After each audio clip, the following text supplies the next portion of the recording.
I want to stay on the offensive side of the ball and ask you about Blake Corum and whether or not you expect to see him go. We saw some footage of him warming up. Not sure if that was legitimate or that was a little eye candy to try and give Ohio State something to think about. And how is the Michigan running game different without Blake Corum? How is it different with maybe more of a Donovan Edwards now that he's healthy, even though we saw much more in the passing game than the running game? And just just kind of the dynamics of the Michigan running game, because that's something that Ohio State fans are really talking about, because they remember games 1, 2, and 3 where Michigan ran for more than 1,000 yards, and the numbers haven't necessarily been the same since getting into Big Ten play. It's a good observation. I will tell you, warm-ups last week, he was cutting and going through the entire process. Blake was.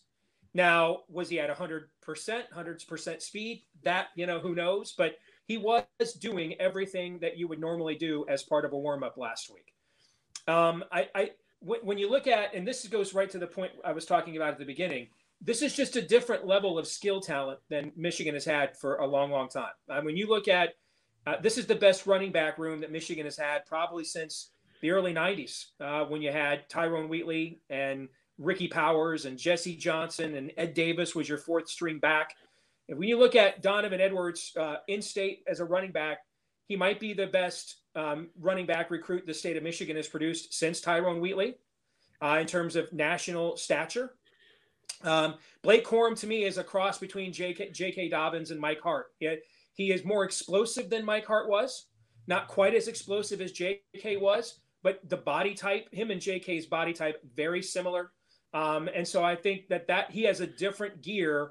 And now Edwards has a vastly different gear than anybody does. But Corum has a different gear than Devion Smith and Fitzgerald Toussaint and some of the other featured backs we've had. And Hassan Haskins, if you're old school, just reminds me a heck of a lot of Leroy Horde. I say this almost every single week.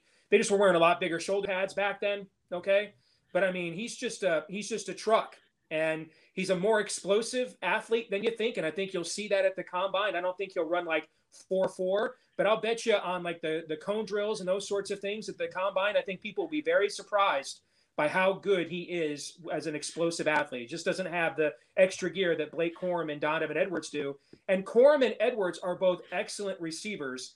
In fact, I mean, 24/7 Sports compared, Edwards to Alvin Kamara with his receiving ability. I think you saw that last week. He set the all-time record, and it really his first significant action by a Michigan running back in terms of receptions and yards.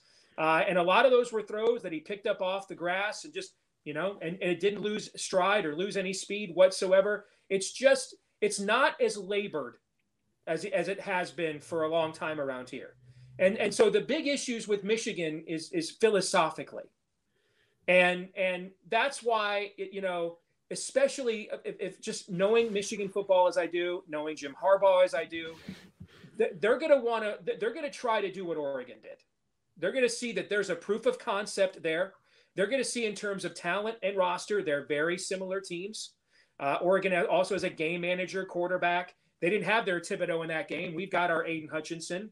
And I think that Harbaugh is going to try to do complementary football. But I also think he will do it with several wrinkles that maybe we have not shown a lot during the year, to try to see if he can get up a quick score and immediately try to put some pressure on Ohio State from a mental standpoint after coming off a game where y'all just played a video game against Michigan State, obviously. And so for Michigan, this will be the first time that really, since you guys faced teams that had Chris Perry, Jason Avant, Braylon Edwards, that Michigan has had this level of skill position talent collectively. It's just a lot of these guys are really young and just kind of coming into their own right now. And my concern is, you see a great catch from Andrell Anthony, you see a great catch from Mike Sainristil. That's right. Their one target for the game.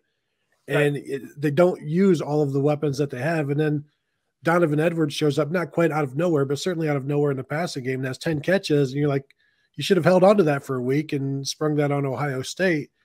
And I do think we'll maybe see some 6 offensive linemen, some jumbo looks, that 3 tight ends. I think that's pretty normal.